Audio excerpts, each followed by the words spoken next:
How can we make the world better? By making ourselves better. The Dr. Joe Show explores how you can make positive personal change by using his groundbreaking and highly effective I Am approach to understand who we are and why we do what we do.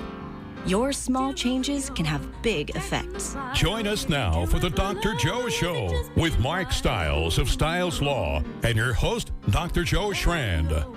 Hey there, and welcome to the Dr. Joe Show. What? You asked for unique each and every episode. You are going to get unique each and every episode. Wow, I'm stunned. Hey there. I like Did that. you like it? Yeah, it's good. Was it a little like David Allen Boucher? Oh, very much so. Is that what his name was on I have no idea. Late Night Romantic 106.7? Well, that was I like it. I think it's great. That gives me something even more to look forward to each week because, you know, I love being with you guys, but wondering what we're going to deliver next is going to be really indeed. Great. Love it. Yeah. With that in mind, Tom, can you please introduce our guests for tonight? Of course, Dr. Joe. Tonight, not only are we welcoming back Patrick Troy-Brandt, but we're welcoming to the Dr. Joe Show for the first time, Harrison Tipping. Harrison Tipping is a British actor, writer, and director currently living in New York. He studied at the Stella Adler Studio of Acting and is a member of the National Youth Theatre of Great Britain, with whom he's performed in 4 different shows, and over the last 2 years, he started to make his own work. Recently, he starred in a feature film in Austin, Texas, opposite Eric Roberts, which comes out early next year. He's passionate about telling stories which he feels aren't often spoken about and strives to tell stories in interesting and dynamic ways. Born and raised in Burlington, North Carolina, Patrick grew up acting and teching community and public school theater, only putting his artistry on pause to join the Army after graduating high school in 2004. Over 6 years, Patrick served in Iraq and Afghanistan with the 82nd Airborne. In 2018, he was accepted into the 3-year professional conservatory at the Stella Adler Studio of Acting. Patrick completed his training at Stella Adler in August 2021. He currently lives in Brooklyn with his partner Nina and Black Cat Bruce. Welcome to the Dr. Joe Show. Yeah. Welcome back, Patrick, and welcome, Harrison. We are delighted to have you guys here. Thank you. Great to be back. For having us. You are welcome. So let's go to you, Harrison. You've come on the show. Patrick really told us about you, which is really lovely that he reached out and said he would really like to have Harrison on the show. So I want to just remind you of that. I'm going to come right back. Patrick, why did you want us to have Harrison on the show? Well, so, you know, Harrison and I met each other at the Stella Adler studio. We were in the same conservatory class. And, you know, aside from kind of frankly admiring his talent and his character that he brought just naturally or with the training that he had before he got to the studio, you know, there was, I just have to say, there was something in him that really struck me as far as how seriously he took the work. You know, he's an absolute hilarious goofball sometimes, you know, to a very frustrating level sometimes. But I seriously can't think of a more dedicated actor that, you know, I mean, there were some actors that I went through that were just as dedicated, I think, as Harrison, but no one more so dedicated to finding the truth of the character that he portrayed. You know, nothing was a parody, nothing was like a caricature of what he did. And that paired with when we kind of had some sideline discussions later, he, you know, was sort of interested in my military service and background. And I came to find out, you know, as I'm sure he will tell you later, his brother serves in the British Army still. And so, you know, we found a lot of common ground there, obviously. And not only was he interested in like the, you know, glory aspects of my service, he was very interested in the emotional aspects and sort of my journey and what was behind me going from soldier to actor and et cetera. And so that struck me. And then, you know, when we got out and Harrison's project of Stand 2, when it finally came out and we'll obviously get more into this later, but seeing that, even if I'd never known Harrison, like that project really just moved me as a veteran and as an artist, as far as what he was diving into. So yeah, I just think, Harry is a special lad, and, I think he could really deserve to use this platform to spread his message a little more. And I want to support that. Wonderful. Well, thank you, Patrick. And, thank you for being back on the show as well. It means a lot to us. Harrison, quite an introduction. Tell us a bit about Stand 2. Well, welcome, everybody, and thank you very much for having me. I really appreciate your time. And I also just want to say, Patrick, that was such a lovely introduction. I didn't think you thought of me so highly. I thought there was going to be a lot more insults in that one, but maybe you're saving those for later. We do have commercial breaks. So, I've known Patrick for, I think it's about 5 years now. I mean, how old are you, Patrick? How old are you? I'm 37. 37. I'm not trying to throw you under the bus. I'm 24, so there's a considerable, I suppose, age gap between me and Patrick. And I moved to New York at 18 to study at the Stella Adler studio. And I think I was drawn to Patrick because not only I wasn't in a class with him to begin with, but I was aware that he was ex-military, and as he said himself, my brother serves in the British Army, and I think I'm always very drawn to people who actually don't have anything to do with acting, which sounds kind of strange, but I think our jobs as actors are to portray, I suppose, anybody and everybody from all walks of life and different backgrounds. And I took an interest in Patrick because we shared a common thing in life, which was that he had served and my brother serves. And then during COVID, I actually went back to the UK, and I thought it was about time I wanted to start making my own projects. And this had been a story I'd been thinking of for a little while, but I didn't know how I wanted to tell it. So I decided that before just jumping in at the deep end, it was only right to do a lot of extensive research on the particular issue and the themes surrounding it. And I suppose that's sort of where the seed was planted and where I began. Now, like I say, my brother's in the British Army, and I'm very close with lots of his friends. And I was fortunate enough to speak with a couple of those guys to share their experience, not only of the men and women who had already served, but even those who were just in the army, to sort of see what their experience of that job was. I think it was really important for me to understand the training and the mentality that these people need to be in for their line of work. I think that in itself affects how they live their daily lives, and that was something I wanted to incorporate into the film itself. So yeah, I suppose that's where it all began, in wanting to create a project. And it's powerful. I took a chance to look at it the other day. It is remarkable how you weave the story together, and there really is so much power in story. And that's why I want to give our sponsors an opportunity to tell theirs. So we'll take a commercial break. We'll be right back with Harrison and Patrick, Tom and Mark, and the Dr. Joe Show. Larry, it's all yours. Hey, folks. Thank you for listening to the Dr. Joe Show. We've been investigating whether or not we want to bring sponsors into our podcast. What are your thoughts? Do you know somebody who might be a good partner with the Dr. Joe Show, who may want to align their product or service with the Dr. Joe Show? Think about it.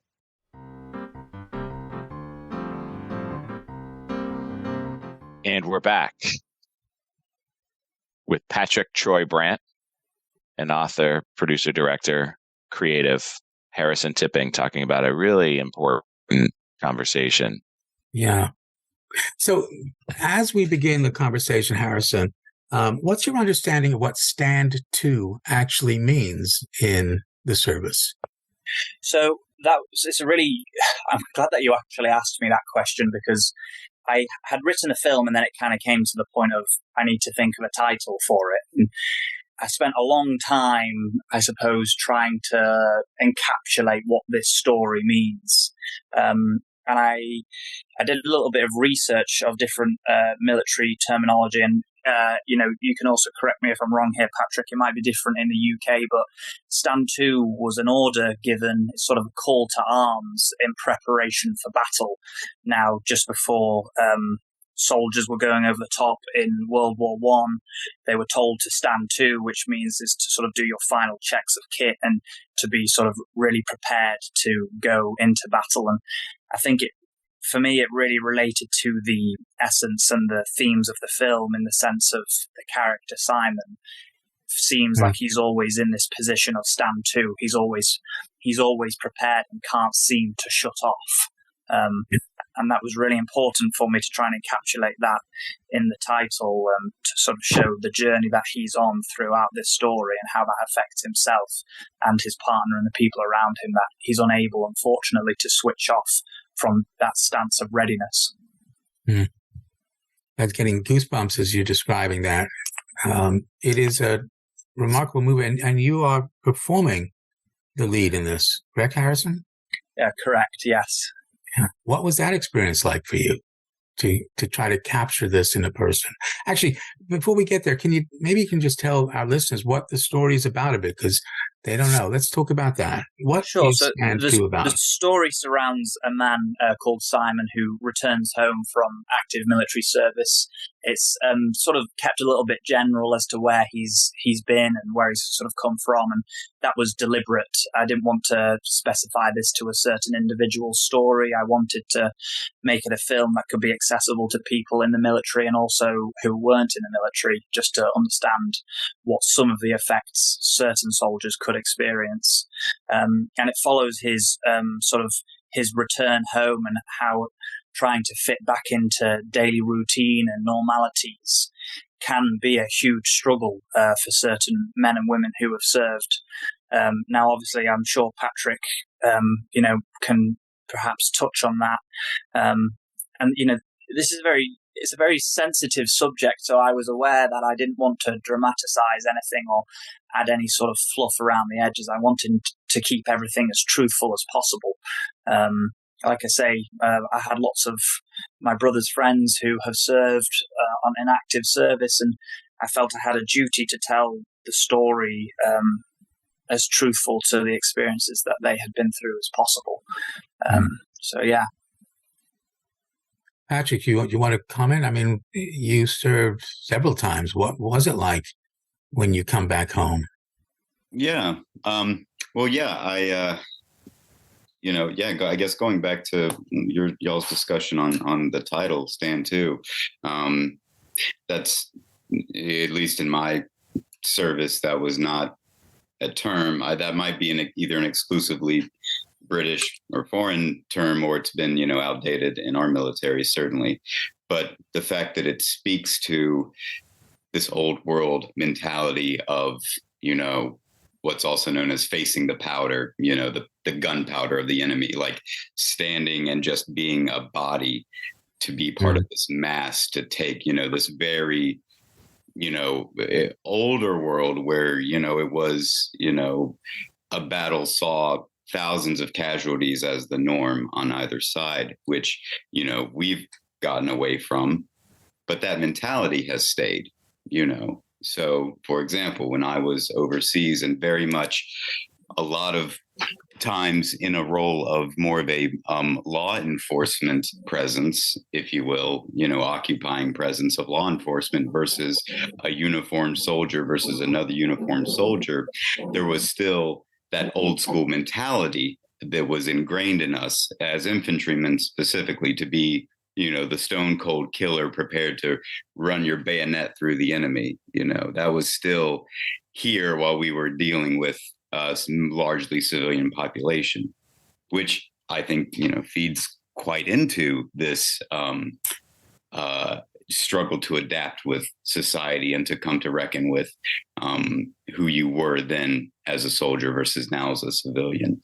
And I think, again, with this sort of there's a term I think that's come in the vernacular somewhat recently. Dr. Joe, maybe you can clarify this.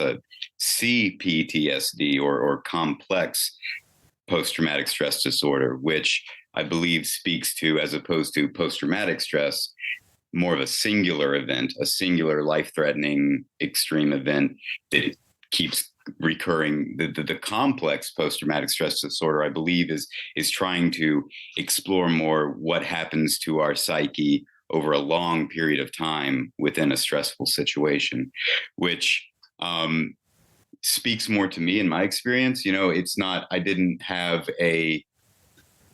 I wasn't drafted to jump into Normandy on D-Day and face the horrors of war, in like a 72-hour period and then come home and try and live a life. It was never that extreme for me, but it was over a period of years of going back and forth to combat zones, of seeing, encounters of life-threatening encounters here and there, and just developing this sort of overall extreme on edge character person, defense mechanism to just deal with the day to day for 6.5 years.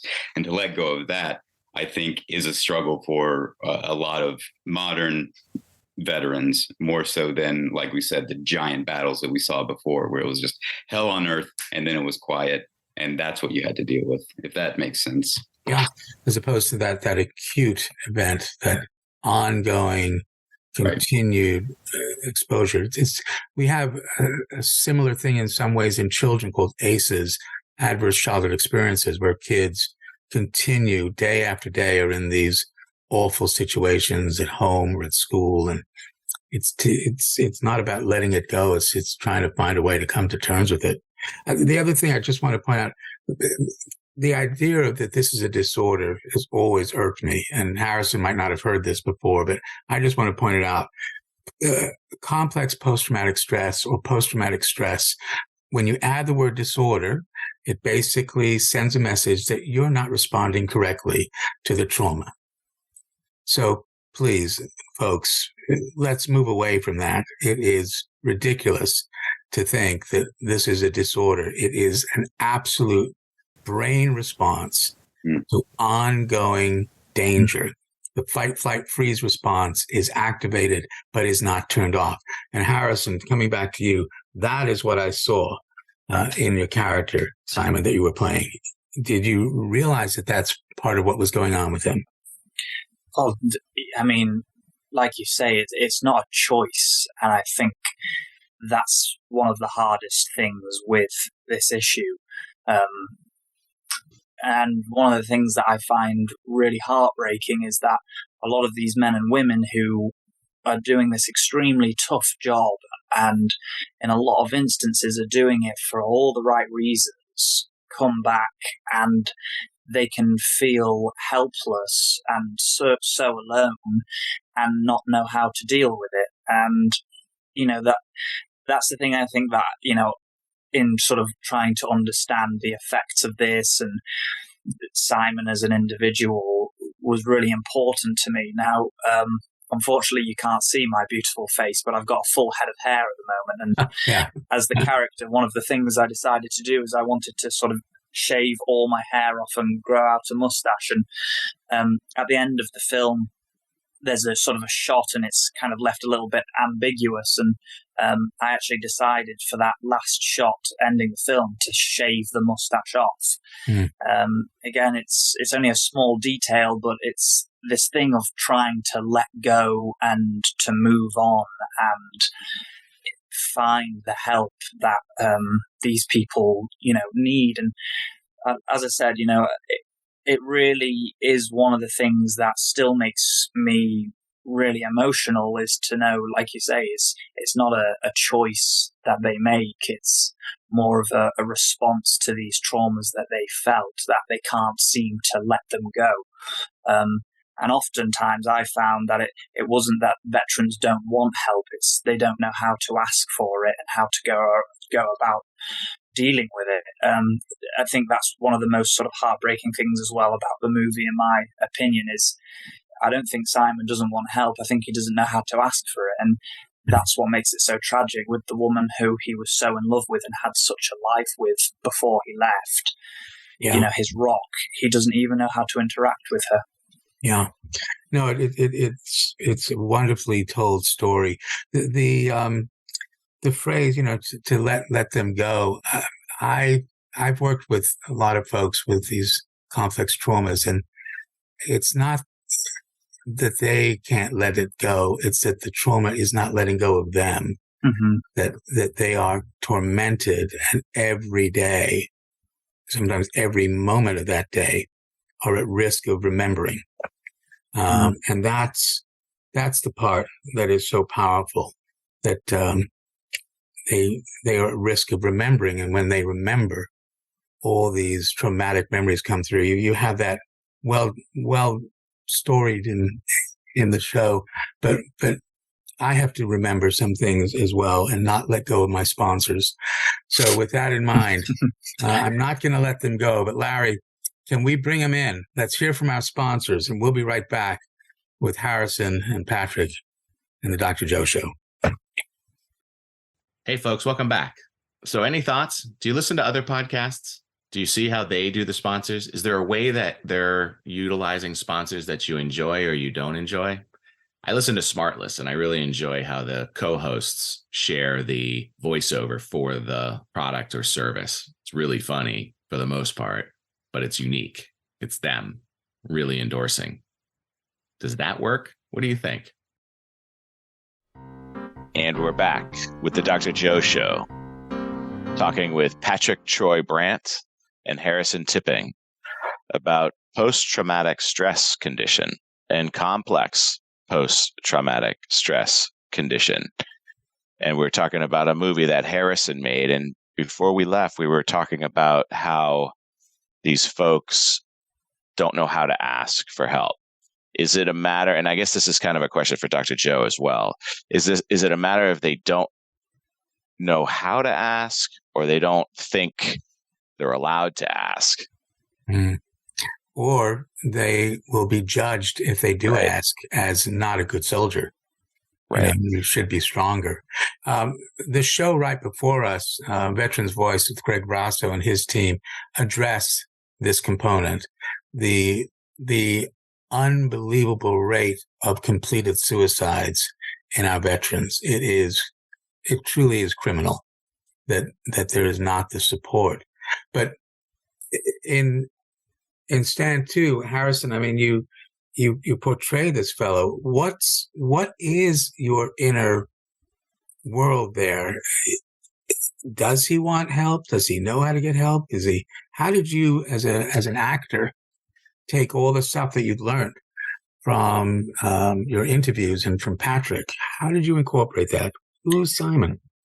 Well, I think one of the key components to my research, I did a lot of reading and I watched a lot of documentaries. And again, having spent a lot of time with a lot of my brother's friends, I think one of the key things that stuck out to me is just how quiet veterans can be, not just on their own, but also in social environments. And I often think that people mistake people who are quiet in social environments as being awkward or not wanting to be engaged. And I think internally what was the conflict for him is that was quite the opposite. And there was this need, again, to try and deal with all these things that he'd experienced. But as Patrick touched on earlier, there's this sort of external mask that is presented that's sort of been built up over time. So I think a large thing that I was really focusing on in the film was just how quiet and still he was as an individual, and there was a lot going on the inside as opposed to showing on the outside. And I think that again leans into what I felt was trying to be a truthful portrayal. Is I think it's easy to sort of show a man coming home and throwing things all over the room and getting really drunk in a bar and trying to fight people. And in my experience of speaking to soldiers, it's quite the opposite. I think there's a lot of quiet internal conflict going on. Again, I think that's what makes it so tragic, is that it's the internal struggle rather than the outward viciousness of what's going on. And you also touched on it there, Dr. Joe. I had the privilege to share this film with a charity back in the UK called Head Up, and I actually just want to give a shout out to them. There's a man called Paul Minter who ran 5,000 miles around the UK coastline to raise funds and awareness of post-traumatic stress disorder. Now, he lost 13 of his friends to suicide after active service, and on a whim, I sent this film to him, not knowing if it was going to sort of get anywhere. And he responded to me, and he asked if he could ring me straight away. And I was fortunate enough to have a call with him, and he said he could really relate to this film, and he felt like it could be a really good tool and use for veterans for them to watch it and perhaps relate or not. And the biggest thing for me is I didn't want to try and I don't want veterans to watch this film and go, I absolutely relate to this and he's done a fantastic job. That wasn't my aim with this film. My aim with this film is just to raise awareness of this. And I'm sure lots of veterans' experiences will also be different to what I portrayed in the film as well. I think it's an incredible way to start the discussion. I do think that there's the potential for this film to be part of almost a curriculum, almost a training manual for therapists, but also an invitation for those who have served that it's okay to come and speak. Patrick, has that been your experience? Maybe not with you, but with your comrades? Is it difficult to talk about? Yeah, I think, I think that first off, veteran suicides are through the roof. The last buddy of mine that I knew that took his life, he did it in July of this year. Yeah. And one of our other buddies, when that happened, we were messaging back and forth about it, and he said something that definitely stuck with me. He said, I thought we were past this, because I've been out now since 2010. And so, there was, since I've been out, I believe Damien was the fifth of guys that I knew that has killed themselves, since getting out. And we lost 4 guys in my total of deployments, so that we've now exceeded that in suicides. Wow. Is a very common story, I think. And I think that I think that maybe another thing that's not talked about that Stand 2 absolutely expresses and touches on is the traumatic stress of not being frightened or scared of what you did, but being the deployment of sort of being your glory days, and almost you seeing that as the climax of your life, and sort of this, stuck in a sort of certain age of development, right? Like that's sort of a thing. So, people who were the quarterback in high school and then went on to have a not spectacular life after that will often look back to that and, pine. And I think that it's that multiplied by 1,000 when it comes to military service, young people who go in at 18, 19, sometimes 17 and have objectively the most, not awesome in the good sense, but just awesome in the incredible sense of such an event in your life of warfare, of combat. And the adrenaline and the, being on the winning side of a fight is incredibly addicting, as maybe weird as that sounds. And, to come back from all of that excitement and just living every day to day and not having to worry about, the kids, if you have kids, or, the bills or the taxes or whatever, or finding a job and coming back into society and wanting to be the lost boys in the woods again, as opposed to running away from trauma that you know is trauma and scares you. Would you say that like the lack of a deloading phase is a big part of it? Like deloading. Yeah. And what is deloading? Well, just the idea that so you're set to such a routine and you get so used to it, and to be around the same people day in and day out, and then all of a sudden you're back in the quote unquote real world, and it's supposed to be just business as usual, but your business as usual is completely foreign to what's around you.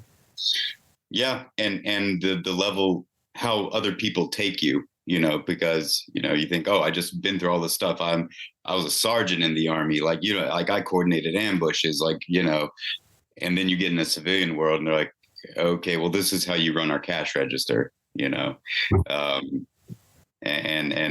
kind of having that reality check of like, oh wow, I guess it doesn't matter how fast I can take apart and reassemble a machine gun blindfolded, and that sort of thing. It's it's really, you have to start over. And I think that starting over after you've been built up so much as this, on a pedestal for so long, and going back down to the ground with the rest of the civilians, I think is a hard drop for a lot of guys and women.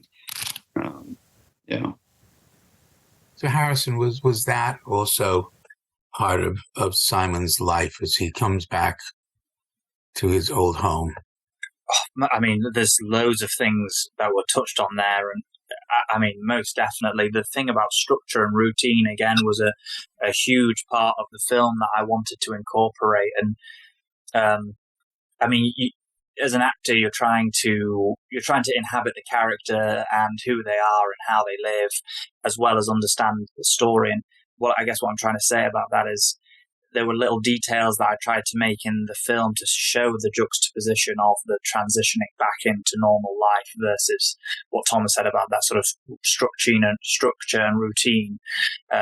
Simple things like he walks into the kitchen and the first thing he sees is a tea towel that's slightly screwed up and not neatly folded, or entering into the hallway of his house that feels like a different place, and his wife's shoes are sort of all over the place, whereas he neatly puts his bag down. When, I don't want to give any spoilers, but when he's more alone, I think he tries to turn back into a structure and a routine of folding clothes, making his bed look nice. And as he progresses into his, for lack of a better term, downward spiral, I think that becomes less of a thing. And Patrick said it there. It's the skill set in the army can feel so alien to the skill set of civilian lifestyle, I suppose. And I think that was another big thing that was really, what really stood out to me is this, these men and women are in such high stakes situations and scenarios. So then to come home and the washing machine to be broken, is such a mundane thing. And as Patrick said, in a way, I think it's probably pretty boring.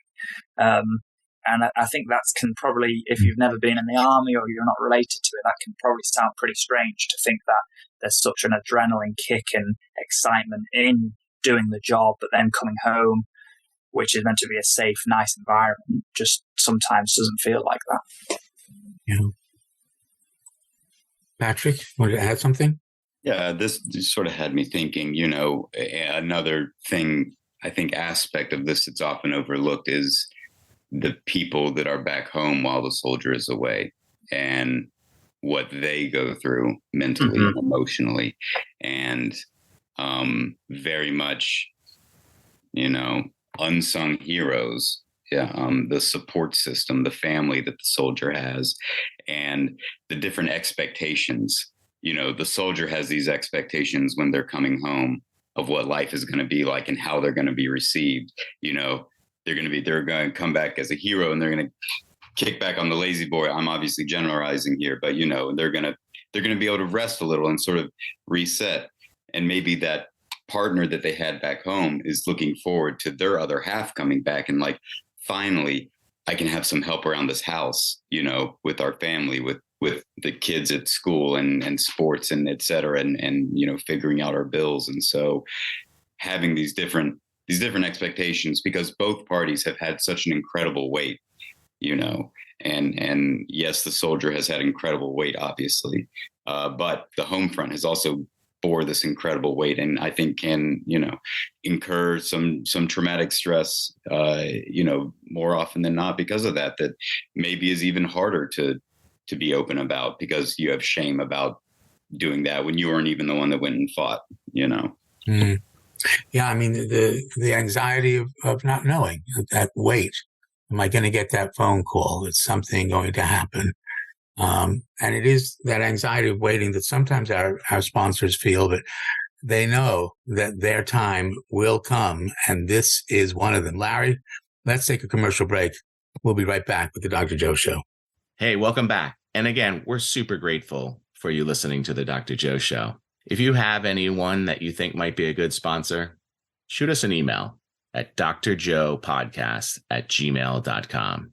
DRJOE podcast@gmail.com. Give us your thoughts about the show too. We're wondering, are we talking to the trees, or are people really gaining value in this? Please let us know. Thank you again, and enjoy the rest of the show. And we're back with the Dr. Joe Show with creator Harrison Tipping and soldier who served our great nation, Patrick Troy-Brandt, talking about Harrison's new movie on YouTube. Search Harrison Tipping on YouTube with the title Stand To, Stand T-O. You will be glad you did. It's an amazing production. Yeah, it is. And it's under 20 minutes, folks. I mean, that's the part that is remarkable. How much of the story gets told in under 20 minutes. And it is just chilling when you think about the years that created this human being, the years of being in combat. And Harrison, you blend that in beautifully with those moments of him in uniform with the gun. And I noticed that as each new image comes through, his emotion is clearly changing, from that first time that you see him in his uniform to that last time. It's really powerfully done. The human beings are very good at reading faces and emotions, and you really captured this progression for this guy. Well, again, as performers, both of you get into these roles, but one of the things that we really do focus on is how you come out of that role and how you come back to being Harrison and being Patrick and being not in the service. Harrison, did you ever have any of that experience where you're still Simon? It's really funny that you asked that, because just after I finished the film, I went to go see a friend down in London, and I'd not seen him for a little while, but we're really good friends, and we went out for drinks in a pub with some of his friends who I'd never met, and I found myself sitting on the outside of this group, and I'm usually quite a sociable person, and I found myself with everyone just sitting on the outside, feeling really sort of quiet and introverted. And I think everyone acts differently and is affected differently, and I'm definitely not saying I couldn't escape, but it was sort of a weird moment for me just to be myself in my day-to-day living, to have this sort of relatability to the themes of what Simon was going through actually in my own life. So that was kind of, in a way, a bit of a trippy experience, because I like to sort of step into a character's shoes when I'm performing, and then when I'm not performing, I'm the silly lad Harrison that Patrick wants to insult at the end of this show. Yes, to be able to really step out of those moments, but they're all I ams, and that's part of what the show is about. The Dr. Joe Show explores who we are and why we do what we do, based on the I am approach, the idea that we are always doing the best we can at every moment. with the potential to change in the very next second to another best we can, because we're influenced by and responding to these 4 domains. Your home domain, the social domain, which we are talking a lot about tonight, that social domain of war. And then the 2 internal domains, your biological domain of your brain and body, and the I see domain. How do I see myself? How do I think other people see me? Because these 4 domains interact, a small change can have a big effect. We don't need to change everything. So I'm going to ask Patrick first and then you, Harrison. Given what we're talking about tonight, what small change can you recommend to our listeners, Patrick? Yeah, I think that when I say the phrase, there's a lot going on in the world right now, I'm sure that everyone that hears that has about 500 images of different things that pop up instantly in their head. And so that's sort of what I was thinking about when answering this question this time. And what I would say to that is that I would suggest that everyone learn a little bit of someone else's history whenever you can. Yeah. That's terrific to be able to learn someone's history, take that perspective, and by learning it, especially if it's from the person, right, you are sending a message to them that they are valuable. Yeah. You're taking the time, the gift of time to learn their story. That's a great idea. Harrison, how about you? What small change can you recommend to our listeners based on our topic for tonight? I think a big thing I've been experiencing in my life in the last couple of years is feeling like people are losing the ability to have conversation and debate because they're not willing to listen. And I think a lot of people are concerned about thinking their opinion is right and better than other people's. And I think a small change that I'm wanting to incorporate in my life and that I'd offer would be to listen more in conversations with other people, as Patrick said, about people maybe who you don't know or don't know anything about their experience. I think we're very concerned about thinking our opinion is always right and we know best, when sometimes a conversation is not just about talking, but about sitting and listening to what someone else has to say. Yeah. Yeah. It's, talk with people, folks, not just to them. Talk with them. Mark, you're nodding your head. This relates. You can relate to this. Yes, that's why I love this show so much, because there's people who come on and talk about things that maybe I'm not totally agreeable with. And we've had conversations where sit, listen, respect, and honor what the other person, because maybe I'm wrong. Yeah. But it definitely resonates, Harrison. It's really the purpose why we're doing this show, to have conversations. Yeah. It really is. It's those perspectives that are so powerful. The second truth of the I am. Everyone's got one. Everyone is interested through their I see domain, the way you see them. And you know that has an effect on their biological domain because it feels different when you feel respected or disrespected. And because you're part of someone's home or social domain, this means the second truth, you control no one, but you influence everyone. You get to choose the kind of influence you want to be. Patrick, again, I'm going to start with you and then we'll take a show out with Harrison. What kind of influence do you want to be, Patrick? Well, I'll say this. It doesn't matter what 2 people you pick, any 2 people on the planet. One person's struggle is connected to the other.